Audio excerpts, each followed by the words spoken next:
Assalamualaikum dear students, I hope you are fine and doing great. Our today's topic of discussion is the human nervous system. जब हम human nervous system की बात करते हैं, basically बच्चे हम पहले कोऑर्डिनेशन की बात करेंगे. जब हम कोऑर्डिनेशन की बात करते हैं, मैं कहता हूँ बॉडी के डिफरेंट जो आपके डिफरेंट बॉडी पार्ट्स है ना, उनका आपस में जो कनेक्शन है ना, उसे हम कहते हैं कोऑर्डिनेशन.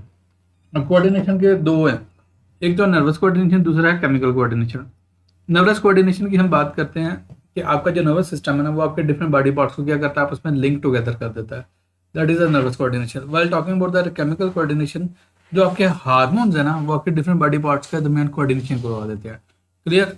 अब जब हम बात करते हैं ना प्लांट्स और एनिमल्स के कंपैरिजन में जाते हैं, तो हम कहते हैं जो आपके प्लांट्स होते हैं ना, उनमें जस्ट केमिकल कोऑर्डिनेशन है. उनमें जस्ट क्या केमिकल कोऑर्डिनेशन, बिकॉज उनके अंदर नर्वस सिस्टम नहीं है. अब इसके कंपैरिजन में जो आप ह्यूमंस हैं या एनिमल्स हैं, एनिमल्स में दो टाइप की कोऑर्डिनेशन है. One is the nervous coordination, other is the chemical coordination. जब नर्वस कोऑर्डिनेशन की बात करते हैं तो अंडरस्टूड है, यहाँ पे न्यूरॉन्स वगैरह इन्वॉल्व होंगे जो नर्व इम्पल्स वगैरह कंडक्ट करेंगे. Clear. The other thing is the you can से केमिकल कोऑर्डिनेशन, जहाँ पे क्या हो सकते हैं ग्लैंड्स इन्वॉल्व होंगे, नर्वस सिस्टम इन्वॉल्व होगा. That will be the chemical coordination. Clear. अब इसको देखते हैं क्या है, कैसे है, किस तरह. आपका ये chapter that is linked on the human nervous system. Clear. अब इसको देखते हैं.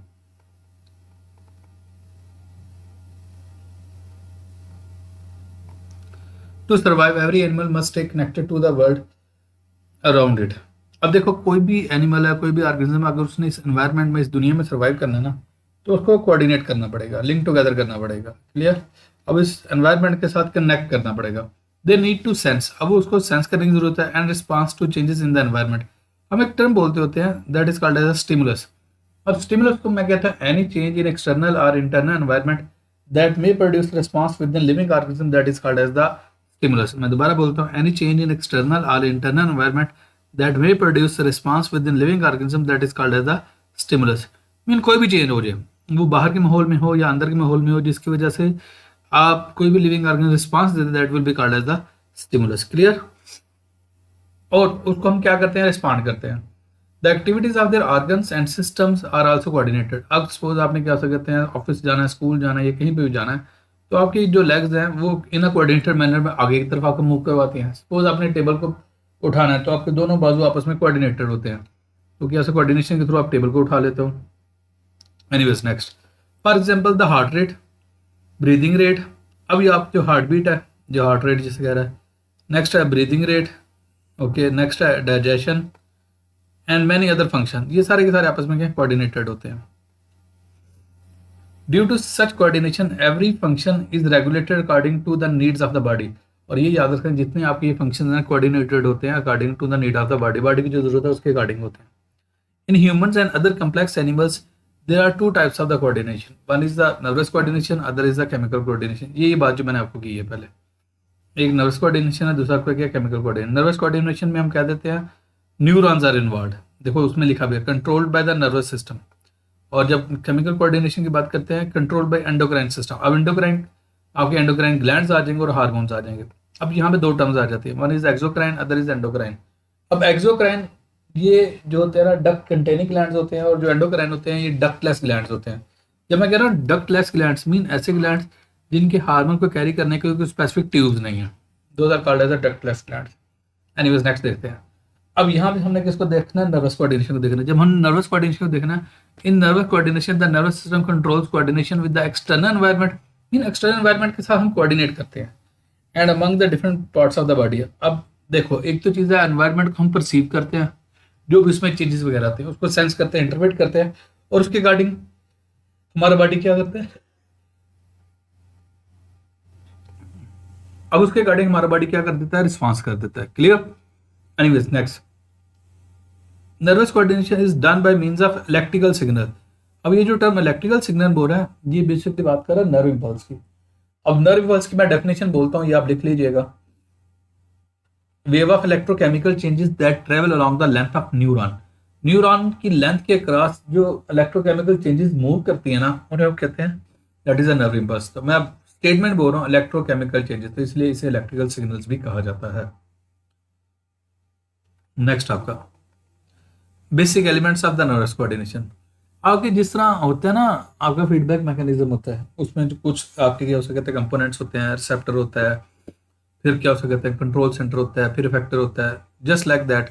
अब यहाँ पे कुछ इसके क्या हो सकते हैं कंपोनेंट्स हैं। अब वो कौन कौन किससे हैं, कैसे कैसे हैं, किस तरह देखते हैं। सबसे पहले इसने एक टर्म दे दी होम्योस्टेसिस। होम्योस्टेसिस को मैं दो तरीकों से डिफाइन करता हूँ। एक तो मैं कहता हूँ शॉर्ट सी definition, maintain the internal condition within a narrow range.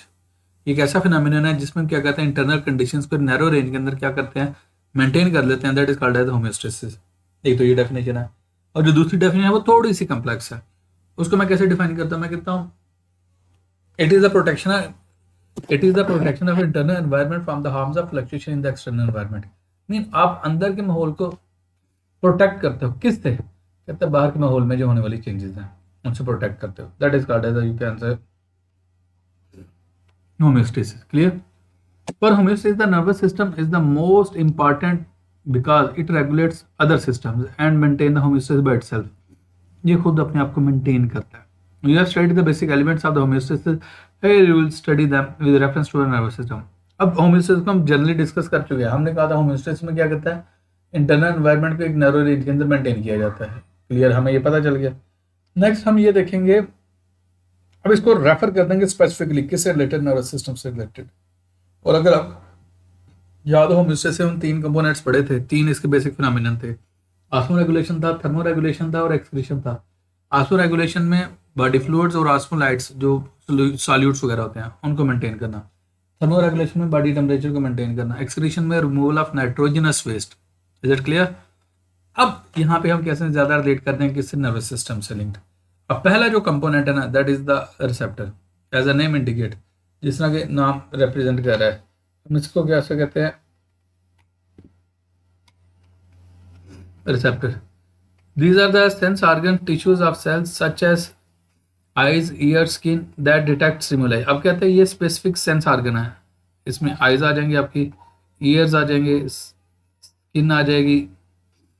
ये देखो याद रखना, डिफरेंट रिसेप्टर होते हैं और द डिफरेंट स्टिमुलाई। अब फर्स्ट लाइट के लिए आईज है, साउंड के लिए आपके ईयर्स हैं, टेम्परेचर के लिए, किसी और चीज़ के लिए, टच के लिए आपकी स्किन है। क्लियर? तो रिसेप्टर वो चीज़ होते हैं जो डिटेक्ट करते हैं स्टिमुलाई की। और स्टिमुलाई प्लूरल है किसका, स्टिमुलस का। और स्टिमुलस को मैंने पहले दफा डिफाइन कर दिया था, change in external internal environment. Clear? That is called as stimulus. They act as transducers, वो ट्रांसड्यूसर के तौर पर बिहेव करते हैं। अब ट्रांसड्यूसर क्या करते हैं, इन्फॉर्मेशन लेते हैं और आगे मैसेज कन्वे कर देते हैं। When they receive stimuli they generate nerve impulse in sensory neuron. अपने न्यूरॉन के अंदर क्या कहते हैं, इन्फॉर्मेशन जनरेट करते हैं। और किन के अंदर करते हैं, जिन्हें हम सेंसरी न्यूरॉन कहते हैं। For processing the information the sensory neuron carry nerve impulse to central nervous system. आपके सेंट्रल नर्वस सिस्टम तक मैसेज चला जाता है। अब हमारे लिए क्वेश्चन आ रही है, सेंट्रल नर्वस सिस्टम क्या?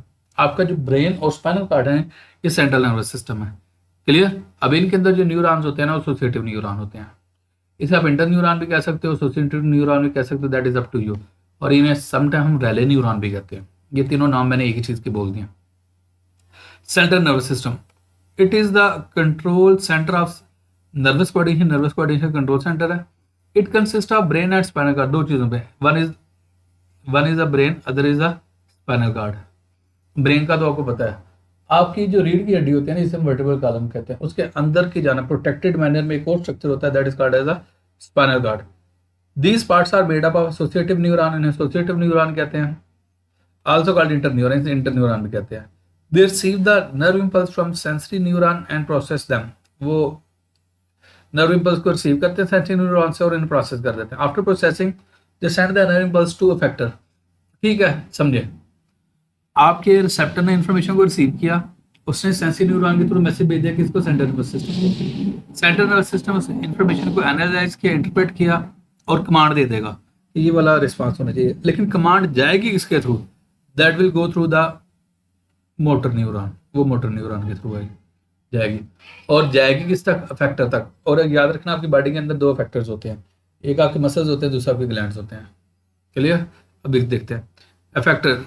These are the parts which produce responses on receiving nerve impulse sent by the central nervous system.